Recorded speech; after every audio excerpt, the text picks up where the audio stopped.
당신의 몸에 동물 피, 바닷물, 공기를 마구잡이로 넣고 영하 30도 이하에서 당신의 몸을 얼리고 화염 방사기로 뜨겁게 달궈진 탱크 속에 당신을 몰아넣고 원심 분리기에 당신을 가둔 채로 죽을 때까지 회전시킨다면 당신은 단 1초라도 버틸 수 있겠습니까? 우리나라는 섬나라다. 인구가 적어 병력도 적을 수밖에 없고 광석 자원도 부족하다. 우리가 침략 전쟁에서 이기는 길은 적게 투자하고 강철을 절약하여 살상력이 크고 사망률이 높은 방법을 찾는 것이다. 그 무기는 바로 세균이다. 이렇게 무시무시한 생각을 한 자는 바로 일본군 이시이시로, 그리고 1933년 8월 중국 하얼빈의 이시이시로의 생각을 현실로 만든 일본 비밀부대 731 부대가 설립됩니다. 731 부대는 세균 무기연구소의 핵심이자 세균전을 지휘하는 대본령으로 일본군의 극악무도한 세균전 연구와 생체 실험이 시작된 것이죠. 실험 대상이 된 피해자들은 누구였을까요? 여기에는 중국인, 몽골인, 러시아인, 네덜란드인, 미국인, 영국인, 그리고 조선인까지 포함되어 있었는데요. 이들 대부분은 가족이나 친척이 없는 중범죄자, 그러니까 일본에 대항해 격렬하게 항일투쟁한 사람들이었습니다. 일주일에 한 번씩, 한 번에 적게는 20명에서 많게는 50명까지 특별 이송이라는 이름으로 잡혀온 거죠.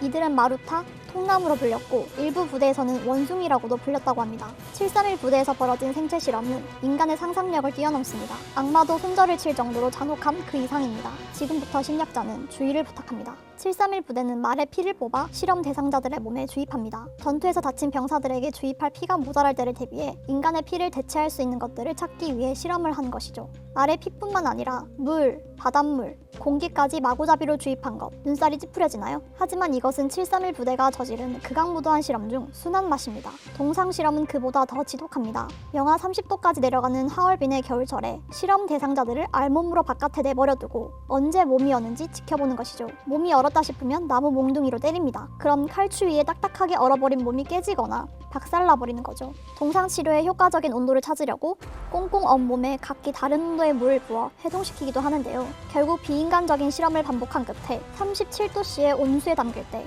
가장 동상 치료의 효과가 좋았다는 결론을 내립니다. 반대로 사람이 얼마나 뜨거운 온도까지 산채로 버티는지 실험도 해보았습니다. 탱크나 장갑차에 사람을 가두고 화염 방사기로 불을 질러 뜨겁게 달구는 거죠. 또 실험 대상자들을 유리 공간에 밀봉해 가두고 중독되어 죽을 때까지 독가스를 주입했고 한 사람만 반항해도 그 방에 있는 사람들을 모조리 독살시켰습니다. 음식과 물 없이 언제까지 죽지 않고 버티는지 확인하려고 아예 굶기기도 했고 진공관에 넣어 눈이 튀어나올 때까지 살펴보거나 원심 분리기에 넣고 죽을 때까지 회전시키기도 했죠.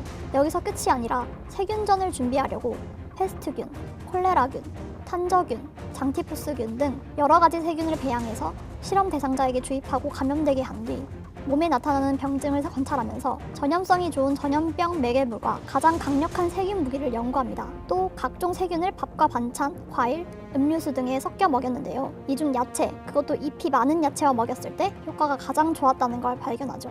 생체 실험으로 희생당한 피해자들은 죽어서도 편히 눈 감지 못합니다. 신체 부위별로 나뉘어 표본용 유리병에 담아 교황 연구로 사용되었기 때문입니다. 731 부대의 생체 실험으로 최소 30만에서 최대 200만 명 정도의 사람들이 희생되었는데요. 여기에는 전염병으로 추가 감염되어 사망한 사람들의 숫자는 제외되어 있으니 실제로 피해자는 얼마나 많을지 가늠이 되지 않습니다. 1945년 8월 일본이 패망하자 731 부대는 스스로 시설과 장비를 폭파하고 모든 문서와 자료를 불태워버리죠. 살아있는 실험 대상자들은 모두 학살하고 시신을 불태워 일부는 땅에 묻고 일부는 숭화강에 버립니다. 그리고 일부는 망명에 성공하고 일부는 군사재판에 넘겨지죠. 그런데 이시이시로뿐만 아니라 731 부대를 주도한 대부분이 실험 과정에서 얻은 결과를 넘기고 무죄 판결을 받게 되죠.